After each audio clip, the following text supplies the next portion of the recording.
विद्यार्थी मित्रों, good morning. आज धोरण 9 विषय हिंदी एपिसोड नंबर 4 दार्जियो गद्य पाठ 15 जिसके कहानीकार शेखर जोशी है। हम तीसरे एपिसोड में इसके वस्तुओं की चर्चा कर चुके हैं। आज हम स्वाध्याय प्रश्न में दिए गए प्रश्नों की चर्चा करेंगे। इसे आप ध्यान से सुनिएगा। जो जगदीश बाबू अपने गांव से बहुत दूर के शहर में आए थे, बहुत दूर के शहर में, गांव से उनका बहुत दूर शहर था, आए थे। वे अकेले थे। यहाँ का वातावरण उनके गांव के वातावरण से बिल्कुल भिन्न था। गांव का वातावरण और जहाँ पर आए हैं वहाँ का जो वातावरण बिल्कुल अलग पड़ रहा है। गांव में यहाँ के चौक जैसी चहल पहल नहीं थी। वहाँ के गांव में जो है वहाँ के चहल पहल जैसे वातावरण नहीं है। वहाँ कैफे के जैसा शोरगुल नहीं था और उन्हें लगता था जैसे वे अकेलेपन की सीमा से बहुत दूर हो आ गए हैं। इस तरह जगदीश बाबू को पहले पहले नए शहर में आकर बहुत अकेलापन लगता था। क्यों अकेलापन लगता था?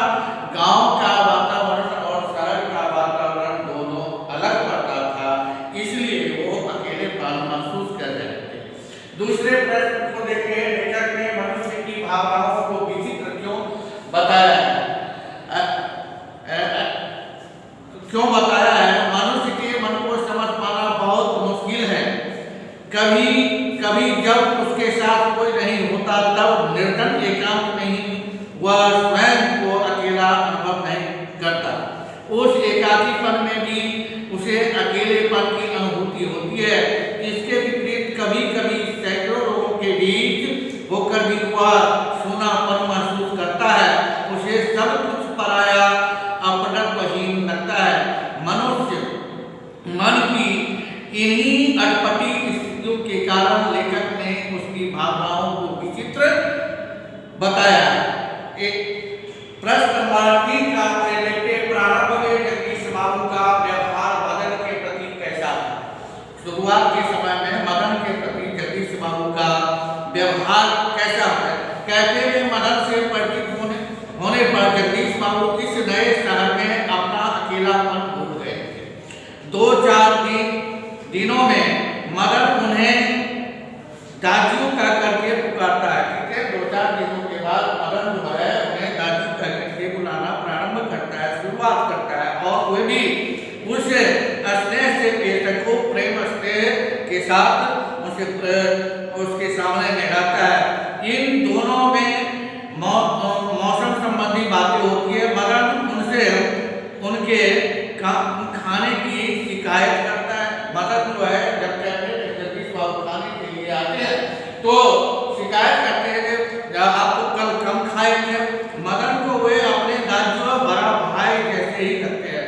मदन जो है चक्के में काम करने वाला बालक जो है उसे जगदीश बाबू जो है अपने बड़े भाई के समान लगते हैं।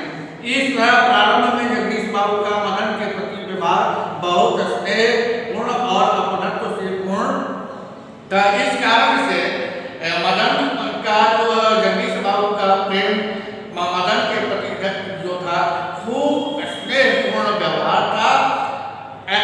इस प्रकार से यहाँ पर तीसरे नंबर के प्रश्न में चौथे नंबर के प्रश्न में देखते हैं जो जगदीश बाबू ने मदन को दाजू कहने पर क्यों डाला?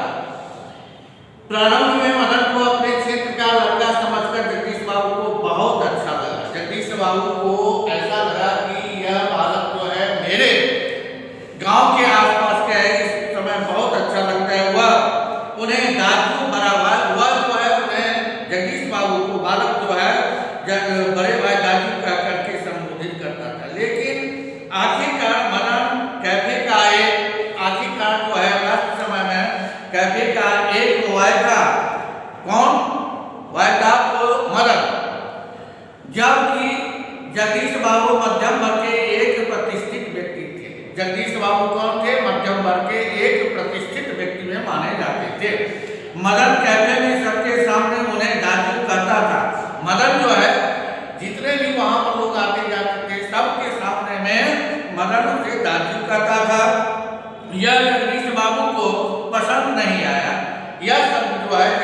बाबू को पसंद नहीं आता है और इससे उनकी प्रतिष्ठा को धक्का पहुंचता था। उनका जो अपना जैसे प्रेस्टीज शब्द का उन्होंने उल्लेख किया तो उनके ये जो है धक्का पहुंचता था, खराब लगता था, इसलिए उन्होंने दाजू कहने पर मदन को डांटा। इसलिए मदन को जो है दाजू कहने पर जगदीश बाबू ने मदन को डांटा। लास्ट प्रश्न है जो दाजू कहानी में बाल मन की संवेदना का मार्मिक चित्रण हुआ है। किस प्रकार से? तो दाजू कहानी का मुख्य पात्र मदन 9-10 वर्ष का बाल मजदूर है। दाजू कहानी में मुख्य पात्र के रूप में मदन नाम का बालक जिसकी उम्र लगभग 9-10 वर्ष का है, वह एक मजदूर अर्थात वो कैफे में काम करने वाला बालक है।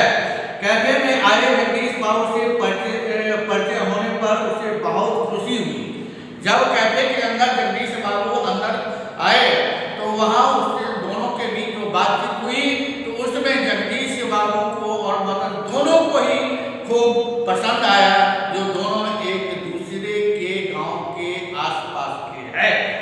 तो वे अपने गांव के पड़ोसी गांव के थे जहां बड़े भाई को दाजू कहते हैं। ऐसे जगह के दोनों थे जहां बड़े भाई को दाजू कहकर के संबोधित किया जाता है। कोमल मन के मदन को ऐसा लगता था जैसे उसे उसका बड़ा भाई ही मिल गया, जिसका सर्व प्रपंच नहीं है वह बालक जानता नहीं है, और ऐसे मन को जो है वह ऐसा लगा कि उसे अपना बड़ा भाई मिल गया है, अपना बड़ा सगा माँ बाप के जो बड़े भाई होते हैं उस प्रकार से मिल गया है।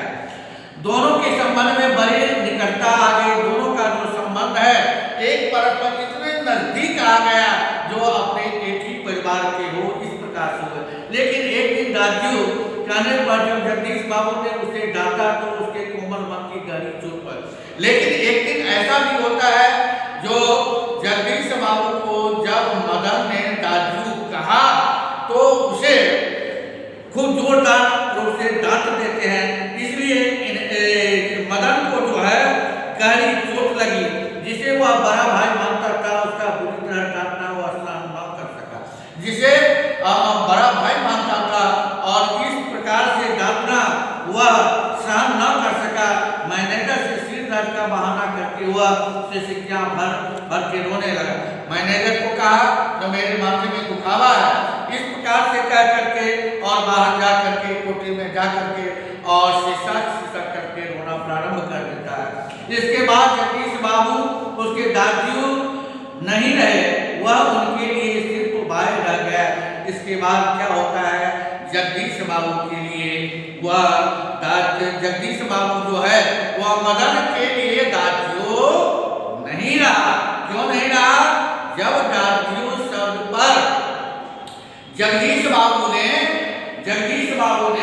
मदन को फटकारा तो ये इतना उसको गहरा चोट लगा जो कोई कहने के लायक नहीं, और उसके लिए सिर्फ और जगदीश बाबू के लिए उस रोज से सिर्फ वह क्या रह जाता है, वाय रह जाता है, सिर्फ वाय रह जाता है, यानी कैफे में काम करने वाले एक नौकर की तरह के रह जाता है।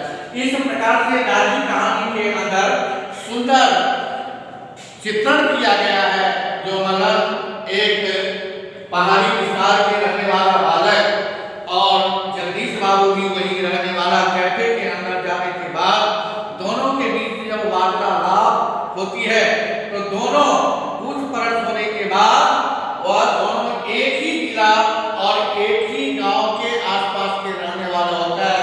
यह जान करके मदन को खूब प्रसन्नता होती है, फूले नहीं समाता है, और इस प्रकार से दोनों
प्रश्न है